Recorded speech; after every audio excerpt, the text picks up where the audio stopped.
खबरें जो आपको सीधे जोड़ती हैं हमसे, जिनका आपकी जिंदगी पर होता है सीधा असर। खबरों की वही तस्वीर, बिना बदले बिना डरे, जज्बा सच का लिए, सच दिखाते हैं।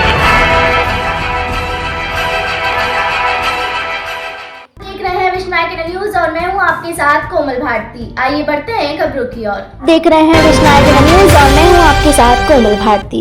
चलिए बढ़ते हैं खबरों की ओर। उत्तर प्रदेश की बड़ी खबर निकल कर आ रही है।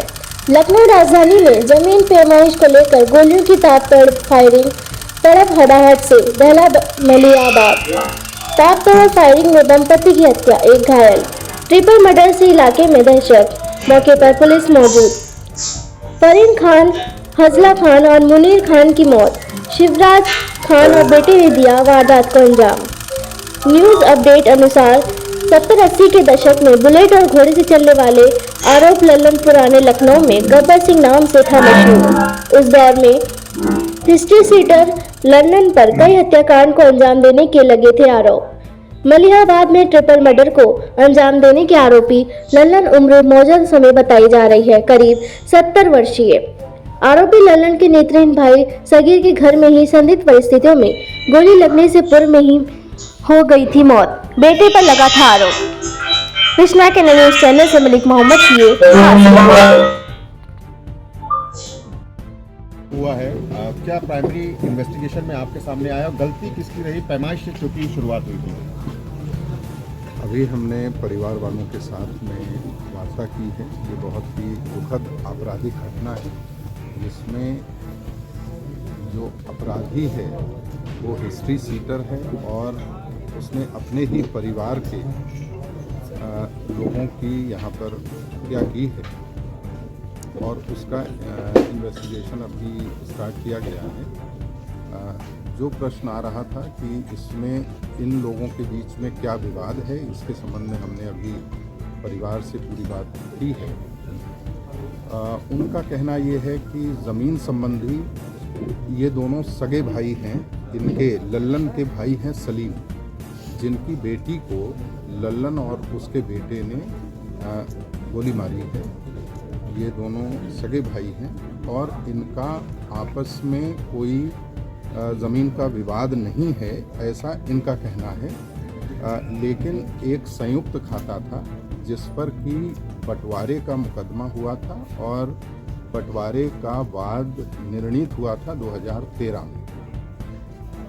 उसके बाद उसकी निगरानी 2018 में की गई थी, जो कि अभी कमिश्नरी में उसकी अपील चल रही है। इसी बीच में अभी जनवरी में एक पक्ष ने, इसमें बहुत सारे पक्षकार थे, 7-8 पक्षकार थे, उसमें एक पक्षकार ने उस आदेश के एग्जीक्यूशन के लिए आवेदन किया था एसडीएम के समक्ष और एसडीएम ने तहसीलदार को, तहसीलदार ने कानून गो को निर्देशित किया। कोई भी बात कहनी होती है, जैसे कोई कोर्ट में गया हुआ है और वहाँ से कोई स्थगन आदेश है या कोई दूसरा आदेश किसी कोर्ट का है, तो वो उसको प्रस्तुत करना होता है और उसके बाद में फिर आगे की कार्यवाही डिसाइड की जाती है। तो नोटिस का मतलब होता है सभी पक्षों को सूचना दिया जाना।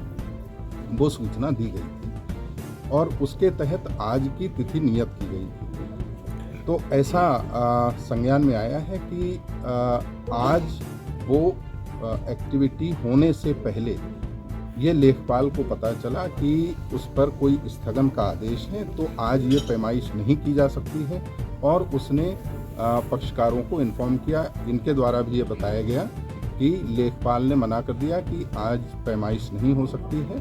अब वो पूरा डिटेल उनके द्वारा बताया गया है। तो ऐसी स्थितियों में जब विवाद होता है या किसी भी कोर्ट का स्थगन आदेश होता है तो उस कार्यवाही को रोक दिया जाता है। नोटिस के बाद में चूंकि सभी पक्षों को पता लगता है तो वो सभी अपनी बात बताते हैं। इसके बाद ये वहाँ से चले आए थे और इनके पीछे पीछे जो अपराधी थे वो इन्हीं के सगे भाई थे और वो इनके पीछे पीछे आए यहाँ पर। और यहाँ घर पहुँचने के बाद उनका सीसीटीवी फुटेज अभी पुलिस के लिए मिला है।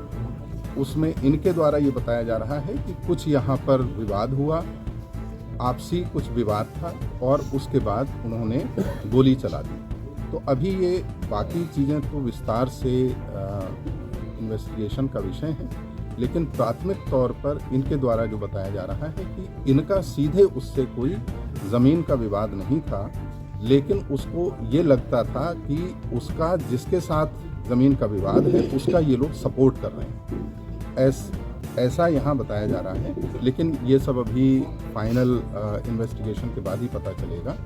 तो इसमें तहरीर दी गई है और ड्राइवर की गिरफ्तारी हो चुकी है और बाकी भी गिरफ्तारी जल्दी ही होगी। इस घटनाक्रम में सर जो मुख्य अभियुक्त है तो उनके ऊपर कई मुकदमे हैं, 20 से ज़्यादा मुकदमे, ऐसे में उनके पास लाइसेंसी असलहे मौजूद होना, तो क्या इसमें भी प्राइमरी इन्वेस्टिगेशन आपकी तरफ से की गई है या मालूम पड़ा है कि मुकदमे होने के बावजूद भी उनके पास लाइसेंस था?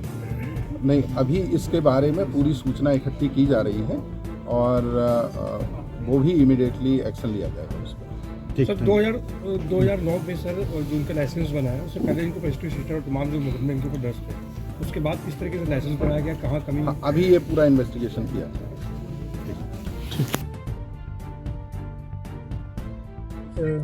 जांच से ये पता चला है कि दो पक्षों के बीच में भूमि विवाद था, जिसमें आज पैमाइश करने के लिए यहाँ पर लेखपाल आए थे। पैमाइश के दौरान कुछ विवाद हुआ, उसके पश्चात दोनों पक्ष जो है वो यहाँ पर आए थे जहाँ पर ये घटना हुई है।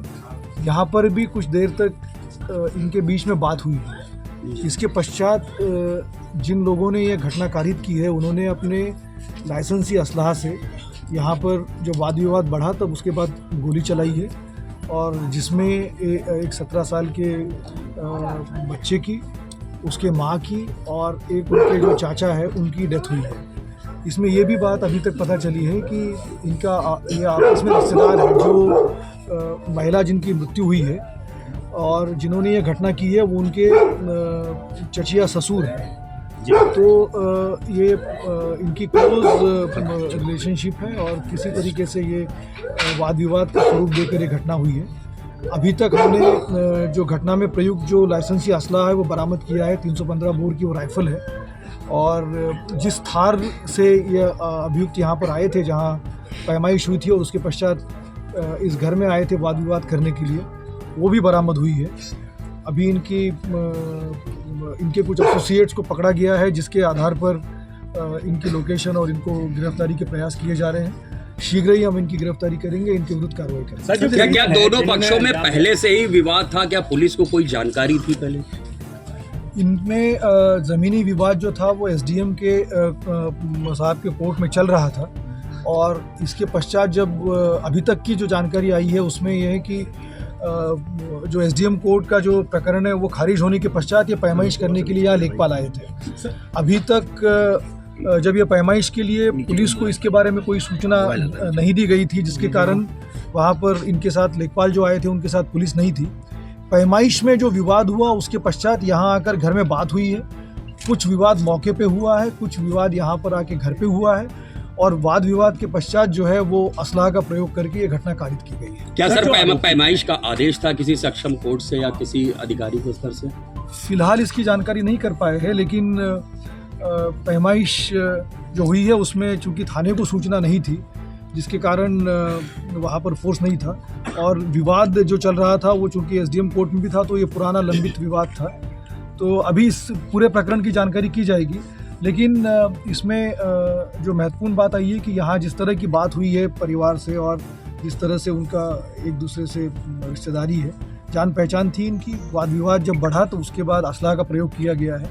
हम इसमें शीघ्र इन लोगों की गिरफ्तारी करके बहुत सख्त कार्रवाई करेंगे। क्या कोई आरोपी हिस्ट्री शीटर है? कोई आरोपी जो बता रहे लल्लन, क्या वो हिस्ट्री शीटर भी है? और अगर हिस्ट्री शीटर है तो उसका असलाह कैसे बनाया जाए? इन सब चीज़ों की जानकारी की जाएगी। अभी परिवार से जो बात हुई तो उन्होंने कहा कि उनके ऊपर मुकदमे हैं और इसके बावजूद जो है वो वर्ष 2000 में इनका असलाह बनने की बात संज्ञान में आई है।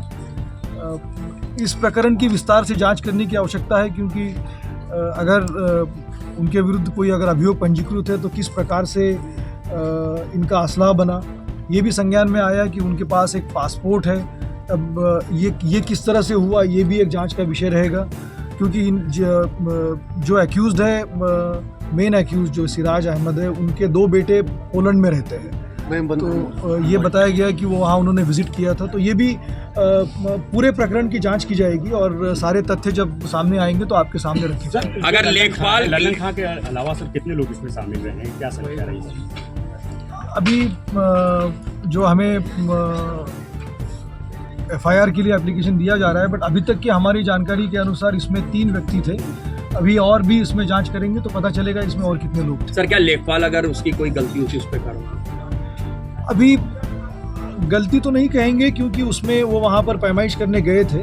अगर थाने को सूचना दी जाती तो उसमें और अच्छे प्रबंध किए जा सकते थे, बट ये विषय इस समय नहीं है। इस समय मुख्य रूप से जो ये जघन्य घटना कारित की गई है और जिन लोगों ने अपने लाइसेंसी असलाह का प्रयोग करके इस तरह से अपने परिवार के ही लोगों को चोट पहुंचाई है, उनके विरुद्ध कार्रवाई करने की है, वो हम करेंगे। और बाद में फिर उसमें सक्षम अधिकारियों को, जिलाधिकारी और सभी लोगों को इसके बारे में विस्तृत रिपोर्ट दी जाएगी।